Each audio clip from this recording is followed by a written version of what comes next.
যত কাণ্ড মহাকুম্ভে, এই মহাকুম্ভ নিয়ে এত ঘটনা ঘটে গেছে যা রীতিমতো বা কিন্তু এখন সংবাদ মাধ্যমের সমস্ত খবরে কিন্তু হেডলাইন হয়ে গেছে যে কোনো সংবাদ মাধ্যমের কাছেই। এবার বড় খবর, বড় আপডেট, নয়াদিল্লি স্টেশনে যে পদপিষ্টের ঘটনা ঘটেছিল সেখানে রেলের দাবিকে খণ্ডন করলো আরপিএফ, মানে রেলওয়ে পুলিশই কিন্তু এবার রেলের দাবিকেই খণ্ডন করলো, যা কিন্তু রীতিমতো চাঞ্চল্যকর খবর এবং চরম অস্বস্তিতে রেল এই মুহূর্তে। জানিয়ে রাখবো যে আরপিএফ এর যে রিপোর্ট প্রকাশ্যে এসছে সেখানে রেলের ভুল ঘোষণাকেই দায়ী করা হয়েছে বলে এখনো পর্যন্ত খবর। গোটা বিষয়টি নিয়ে কথা বলবো, টেলিফোন লাইনে জুটছেন প্রতিনিধি সম্রাট চৌধুরী। সম্রাট, কতটা অস্বস্তিতে রেল এবং ওই যে রিপোর্ট সেখানে এক্স্যাক্টলি কি লেখা রয়েছে? দেখো সুমন্ত, গত শনিবার দিল্লি রেল স্টেশনে অত্যধিক যাত্রী ভিড়ের মধ্যে হুড়োহুড়িতে 18 জনের মৃত্যু হয়, পদপিষ্ট হয়ে মৃত্যু হয়। ঘটনার পরপরই কিন্তু ভারতীয় রেল কর্তৃপক্ষ রীতিমতো তুড়ি মেরে নিজেদের দায় এড়িয়ে দিতে চাইছিলেন, কিন্তু এবার রেল পুলিশেরই এক রিপোর্টে অস্বস্তিতে পড়েছে ভারতীয় রেল কর্তৃপক্ষ। বলা হচ্ছে যে একই সময়ে অনেকগুলি রেল আটকে ছিল, এর মধ্যে একই সময়ে একটি রেল আসার পর যে হুড়োহুড়ি সৃষ্টি হয়েছে তাতেই কিন্তু এই দুর্ঘটনাটি ঘটেছে এবং এই রিপোর্টের পর কিন্তু গোটা দায়িত্ব কিন্তু এবার রেলের উপর উঠে আসছে। পুলিশ নয়াদিল্লি স্টেশনের যে ঘটনা তার যে প্রাথমিক রিপোর্ট আরপিএফ প্রকাশ করেছে তাতে বলা হয়েছে যে মাত্র 2 ঘন্টা সময়ের মধ্যে 4টি ট্রেন ছিল নয়াদিল্লি রেল স্টেশনে। তার উপর যে ভুল ঘোষণা, প্রথমে বলা হয়েছিল যে প্রয়াগরাজ ট্রেনটি সেটি 14 নম্বর প্ল্যাটফর্মে থামবে, পরবর্তী সময় জানানো হয় সেটি 16 নম্বর প্ল্যাটফর্মে থামবে। তুমি জানো যে নয়াদিল্লির মতো ব্যস্ততম রেল স্টেশনে এক প্ল্যাটফর্ম থেকে অন্য প্ল্যাটফর্মে যাওয়া ঠিক কতটা পরিশ্রমের কাজ। তার মধ্যে সেদিন শনিবার সন্ধ্যায় শুধুমাত্র প্রতি ঘন্টায় নতুন দিল্লি রেল স্টেশনে কিন্তু 1,500 টিকিট, প্ল্যাটফর্ম টিকিট বিক্রি হচ্ছিল। সংখ্যাটা তুমি ধারণা করে দাও, প্রতি ঘন্টায় 1,500। সেটা ছিল কাউন্টার থেকে বিক্রির টিকিটের সব পরিসংখ্যান। তাছাড়া অনলাইনেও কিন্তু টিকিট বিক্রি হচ্ছিল, সেই পরিসংখ্যান এখনো বের হয়নি। সব মিলিয়ে দিল্লি রেল স্টেশনের ঘটনা নিয়ে আরপিএফ যে রিপোর্ট জমা করেছে তাতে কিন্তু পুরোপুরি ভাবে রেলের উপর এবার দায়িত্ব বর্তাচ্ছে। আরপিএফ এর প্রাথমিক রিপোর্টে আরো জানা গেছে যে ভুল ঘোষণা যে পদপিষ্টের ঘটনার অন্যতম কারণ। যদিও রেলমন্ত্রী অশ্বিনী বৈষ্ণব জানিয়েছেন নয়া দিল্লি রেল স্টেশনে অতিরিক্ত ভিড় ছিল না।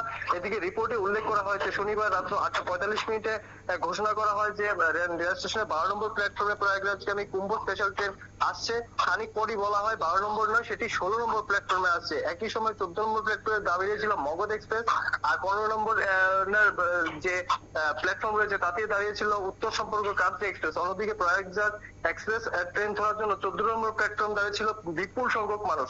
মূলত এই যে 3-4টি প্ল্যাটফর্মে কোথায় কখন কি রেল আসছে এই নিয়ে যে বিভ্রান্তি, এই কারণে হুড়োহুড়ির সৃষ্টি হয় এবং এই কারণেই কিন্তু পদপিষ্টের যে ঘটনা সেই ঘটনা, এবং তাতে কিন্তু ইতিমধ্যে 18 জনের মৃত্যু হয়েছে, যদিও মৃত্যু সংখ্যা আরো কিছু বাড়তে পারে বলে কিন্তু আশঙ্কা করা হচ্ছে। সুমন্ত, এই যে মানে রিপোর্ট, সেই রিপোর্টের পর বা কি মনে হয় ওর রেলের পরবর্তী পদক্ষেপ কি হবে, যেখানে আরপিএফ রেলের বিরুদ্ধে রিপোর্ট দিয়েছে? দেখো, শনিবার থেকে আজ মঙ্গলবার পর্যন্ত গোটা ঘটনায় কিন্তু প্রথম থেকে রেল কর্তৃপক্ষ নিজেদের যে দায় সেই দায় ধামাচাপা দেওয়ার জন্য ব্যাপক চেষ্টা করছে। শুধু রেল না, রেল মন্ত্রী খোদ নিজে এই ঘটনা ধামাচাপা দেওয়ার চেষ্টা করছেন।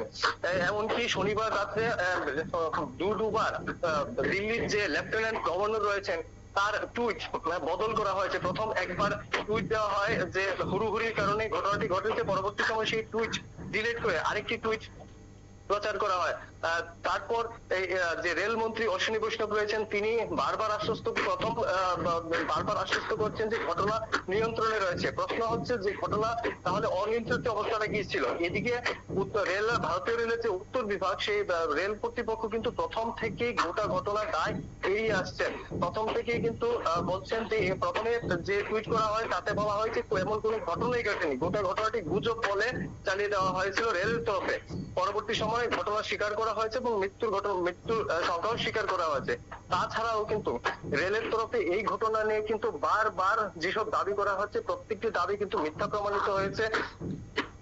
দেখা যাচ্ছে যে ক্ষতিপূরণ দেখা যাচ্ছে যে যেসব হাসপাতালে রোগীরা ভর্তি রয়েছেন সেই জায়গাগুলি রীতিমতো পুলিশ দিয়ে কর্ডন করে রাখা হচ্ছে, সংবাদ মাধ্যমকে ঢুকতে দেওয়া হচ্ছে না। মৃতের সংখ্যা যে জানানো হয়েছে তা নিয়ে এখনো সন্দেহ রয়েছে। তাছাড়া যারা মারা গেছেন বা আহত হয়েছেন তাদের চিকিৎসা, ক্ষতিপূরণ এই নিয়েও যে বিভিন্ন রেলের তরফে দাবি করা হচ্ছে, বিভিন্ন দাবি করা হচ্ছে, বাস্তবে দেখা যাচ্ছে সেই দাবিগুলি ঠিক না। বলা হয়েছিল যে মৃতদের দেহ রেল কর্তৃপক্ষ রেল কর্মীদের দিয়ে তাদের বাড়িতে পৌঁছে দিয়ে এসেছেন, কিন্তু বেশ কয়েকটি ঘটনায় দেখা গেছে বিহার এবং উত্তরপ্রদেশের বিহারের এক দুটি ঘটনা দেখা গেছে যে এই ধরনের কোন ঘটনায় ঘটেনি। মৃতদের দেহ নিয়ে এখনো অপেক্ষায় রয়েছে পরিবারগুলি। যদিও আজ মঙ্গলবার পরিস্থিতি ঠিক কিরকম সে তার শেষ খবর আমাদের কাছে নেই, কিন্তু প্রথম থেকেই রেল কর্তৃপক্ষ কিন্তু একের পর এক মিথ্যার আশ্রয় নিয়ে আসছিলেন। শেষ পর্যন্ত রেলের তদন্তে, রেল পুলিশের তদন্তে কিন্তু এবার রেলের যে গাফিলতি তা প্রকাশ্যে এলো এবং রেল কর্তৃপক্ষ যে প্রথম থেকে নানা রকম ভাবে ছলচাতুরি করে আসছে, ঘটনা নিয়ে তথ্য ধামাচাপা দেওয়ার চেষ্টা করছে, সেটা কিন্তু ইতিমধ্যে প্রমাণিত হয়ে গেছে। সুমন্ত। ধন্যবাদ সম্রাট চৌধুরী আমাদের প্রতিনিধি, এতক্ষণ তার সঙ্গে টেলিফোন লাইনে ছিলাম। অর্থাৎ যে খবর সামনে এসছে, যে রিপোর্ট সামনে এসছে, তাদের কিন্তু অস্বস্তিতে পড়েছে রেল কর্তৃপক্ষ, তার বলার অপেক্ষা রাখে না। আরপিএফ এর যে রিপোর্ট সেখানে কিন্তু রেলের ভুল ঘোষণাকেই দায়ী করা হয়েছে। নয়াদিল্লি রেল স্টেশনে যে পদপিষ্টের ঘটনা ঘটেছিল, 18 জনের মৃত্যু হয়েছিল, তার মধ্যে শিশুরাও ছিল বলে এখনো পর্যন্ত খবর। এবং আপনাদের জানিয়ে রাখবো এই মুহূর্তের সব থেকে বড় আপডেট, এই যে রিপোর্ট সামনে এসছে তা নিয়ে কিন্তু রেল যে অস্বস্তিতে পড়লো তার বলার অপেক্ষা রাখে না। বড় আপডেট, কারণ আরপিএফ এবার রেলের ভুল ঘোষণাকেই দায়ী করেছে সেদিন পদপিষ্টের ঘটনায়। এখনকার মতো খবর এ পর্যন্তই। অন্যান্য খবরের জন্য দেখতে থাকুন নিউজ ভ্যানগার্ড।